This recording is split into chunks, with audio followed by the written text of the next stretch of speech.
This is the Jelle Touch Mobile Polishing and Detail, and today I'm going to show you how I get this checker plate looking like that. First things first, I'm going to show you what we're going to use, and we'll get down to it. The first step is the cutting process. So today is very, very cold. I'm going to use a red buff that's actually for cutting stainless, not aluminum, but because it's a little bit more stiffer. It will create a little bit more heat, and I really need it because it's super cold in here. We're going to be using Renegade Brown, Renegade Purple, Renegade Finishing Buff, and a Cutting Buff. 6,000 RPM grinder. You're going to need some mineral spirits in a spray bottle, a couple rags. That is to wipe the black off before you start going to your coloring stage. A rake to clean your buff, some Rebel Red. Sometimes I'll use Rebel Red or the Pro Red for instead of mineral spirits. If you don't have mineral spirits, you can use that, or the other way around.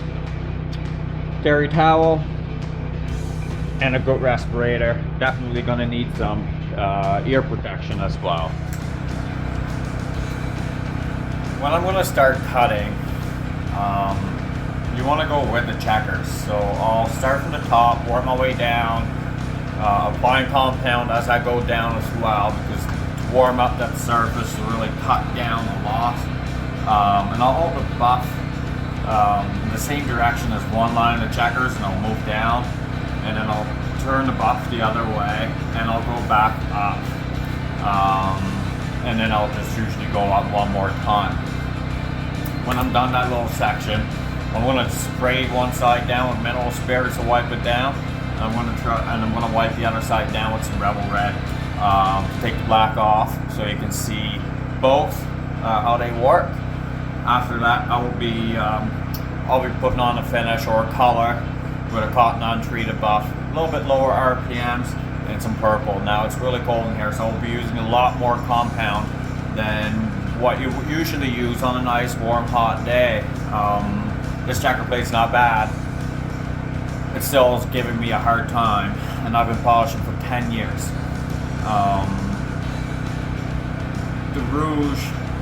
The amount of rouge you're going to be using on a cold day is definitely going to be a lot more than on a hot day, and you'll see in a second. First things first, respirator on.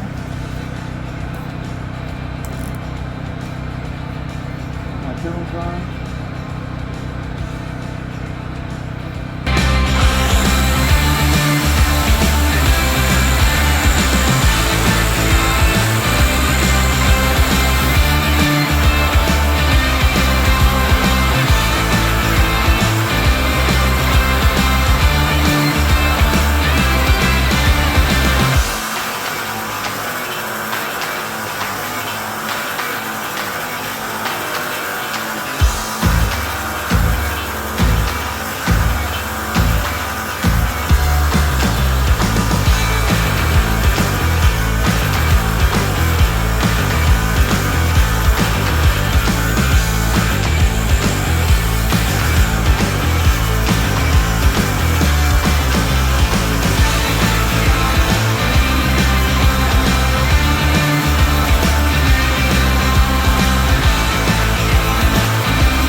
Now, as you can see, there's a lot of black, well, not a lot, there's some black underneath the checkers, and we're going to take that off. I'm feeling it now that the surface is nice and warm. That's what you need, that's what you want.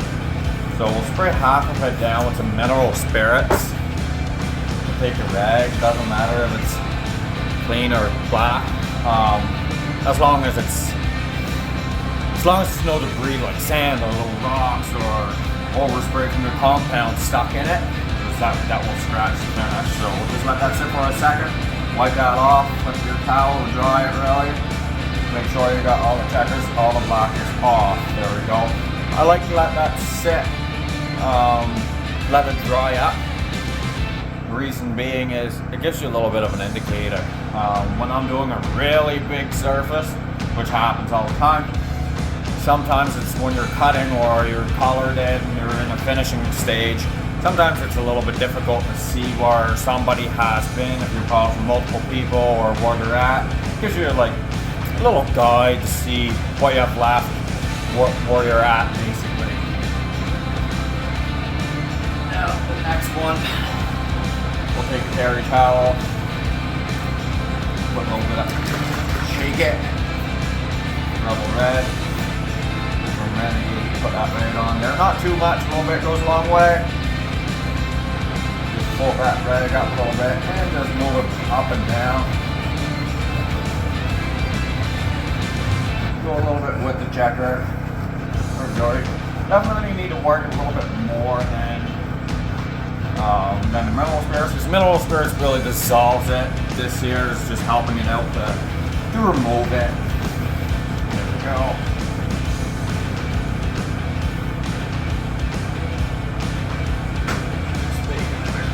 Rag.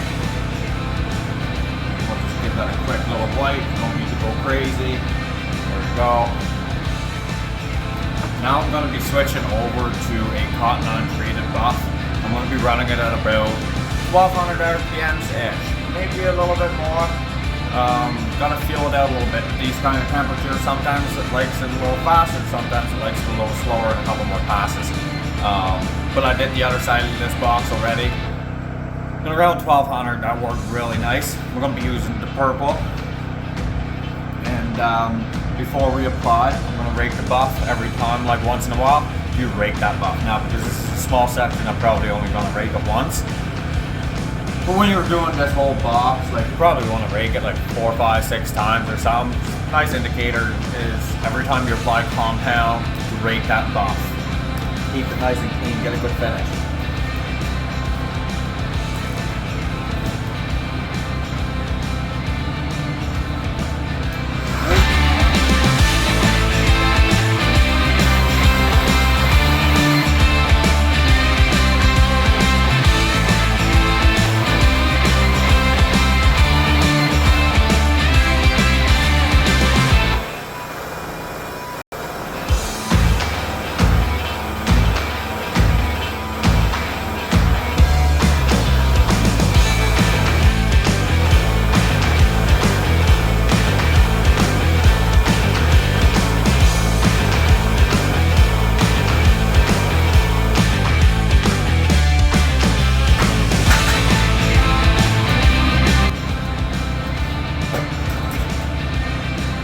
That's done.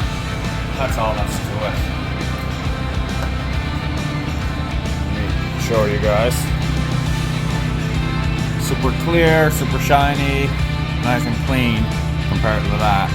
I know it's not too bad, but it still needed a good cut because you see all these little white dots. Well, over here in New Brunswick, Canada, we like to put a lot of salt on the roads, but also liquid calcium. Liquid calcium, that is what you get from liquid calcium, and that really eats in deep quick.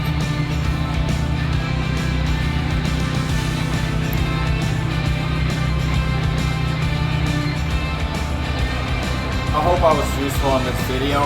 If you have any questions, don't be scared. Hit me up. Instagram, Facebook, YouTube, all on the Jelle Touch. Don't forget to hit that like button and subscribe if you like.